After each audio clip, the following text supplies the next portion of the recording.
వాళ్ళు సన్మానం చేసి మా ముఖ్యమంత్రి గారిని మాట్లాడుతున్న సందర్భంగా వారేదో టీఆర్ఎస్ పార్టీని 100 రోజుల్లో రోజు అని చెప్తుంది, 100 మీటర్ల రోజు దూరుతామని ముంద పెడతామని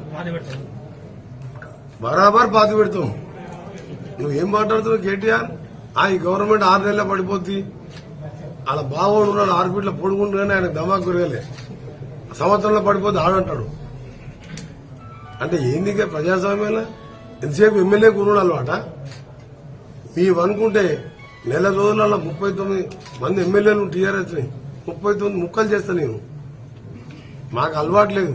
ఈ 64 మంది మంచి పనులు చేసి వచ్చే 5 ఏళ్లలో 100 మంది ఎమ్మెల్యేని గెలిపించుకుంటాం. కానీ నువ్వు మాట్లాడే మాటలు కేటీఆర్ అహంకారం తగ్గించుకొని నీ అహంకారంతోనే 60,000, 70,000, 80,000తో గెలిచిన మా ఎమ్మెల్యేలు భారతదేశ చరిత్రలో ఇంత మెజార్టీతో ఎప్పుడు గెలవలే. కొన్ని సీట్లు ఆలస్యమైనాయి, కొన్ని సీట్లు మేము పొరపాటు చేసినాం, కొన్ని సీట్లలో వాళ్ళు అడ్డగోలే డబ్బులు దోచుకున్న డబ్బులు పెట్టినాం. లేకపోతే ఈసారి కూడా 80 వస్తున్నాయి. మంచి పనులు చేసి 100 సీట్లు తెచ్చుకుంటాం. నువ్వు మా గవర్నమెంట్ గురించి, మా పార్టీ గురించి, మా ముఖ్యమంత్రి గారి గురించి మాట్లాడితే నీ పార్టీని ముందు పెట్టేదే కాదు, 14 ముక్కలు చేస్తాను నీ పార్టీని. మాకు పెద్ద లెక్క కాదు, మాకు అధికారం ముఖ్యం కాదు. గెలిచిన ఎమ్మెల్యేలతో పనిచేస్తాం. ప్రజల మనసులు గెలుచుకొని వచ్చే స్థానిక సంస్థ ఎన్నికల్లో భువనగిరి, నల్గొండ పార్లమెంట్ దేశంలో హైయెస్ట్ మెజార్టీలో ఉండే స్థానాలలో మొదటి 1-2 స్థానాలు భువనగిరి పార్లమెంట్, నల్గొండ పార్లమెంట్ మీరు రాసుకోండి.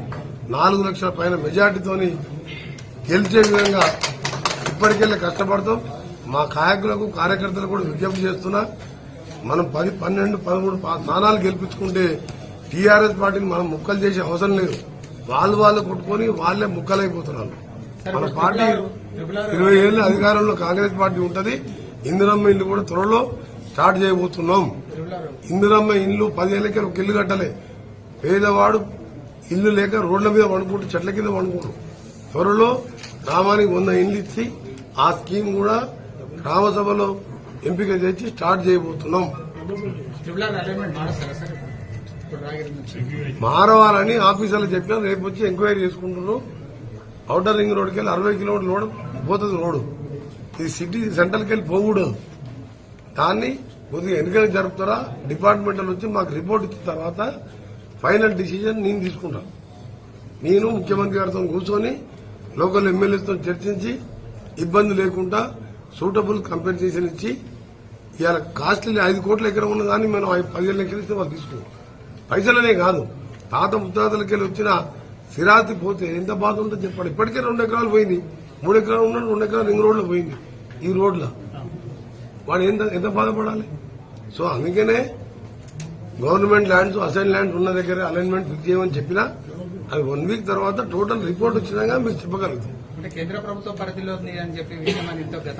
కేంద్ర ప్రభుత్వం రాష్ట్ర ప్రభుత్వానికి అప్పచెప్పింది ల్యాండ్ ఎక్వేషన్ 50-50%.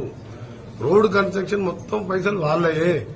కన్స్ట్రక్షన్ టెండర్లు పిలవడం కానీ మిగతా కార్యక్రమాలు చూసుకునేది మేము. 346 కోట్లు యూటిలిటీస్ అంటే సబ్స్టేషన్ అడ్డం వస్తుంది, ఒక ఇల్లు వస్తాయి ఆ రోడ్డు పోర్షన్లో.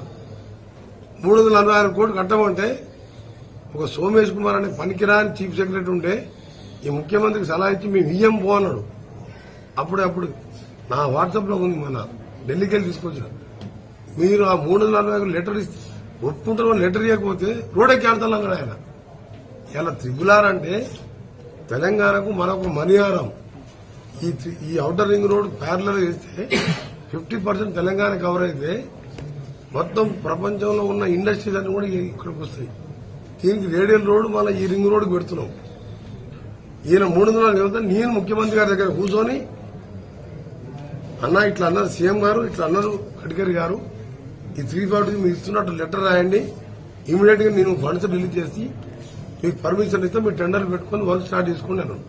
నేను మినిస్టర్ నేను వారం రోజులు లెటర్ రాపించిన. ఆ లెటర్ ముఖ్యమంత్రి గారు నేను మధ్యలో నా ఎందుకు బాగాలేకపోతే ముఖ్యమంత్రి గారికి పోయి ఢిల్లీలో హ్యాండ్ ఓవర్ చేయొచ్చు, దాన్ని క్లియర్ చేసిన. చివరిగా కేటీఆర్ ఒకటే చెప్తున్నా, కరెంటు బిందు గిరెంట్ మీద రైతులను రెచ్చగొట్టినా రెచ్చిపోయి మీ మీద అటాక్ చేస్తారు, మీ ఆస్తులు గుంజుకుంటారు. ఇలా నువ్వు కౌలు రైతులకు రైతు బంధు ఆ రోజు ఎంత కుట్రా ఎందుకు ఇవ్వలేదు? ఇలా 7,000 ఎకరాలు ఉన్న రామేశ్వరరావుకు రైతు బంధు వస్తుంది.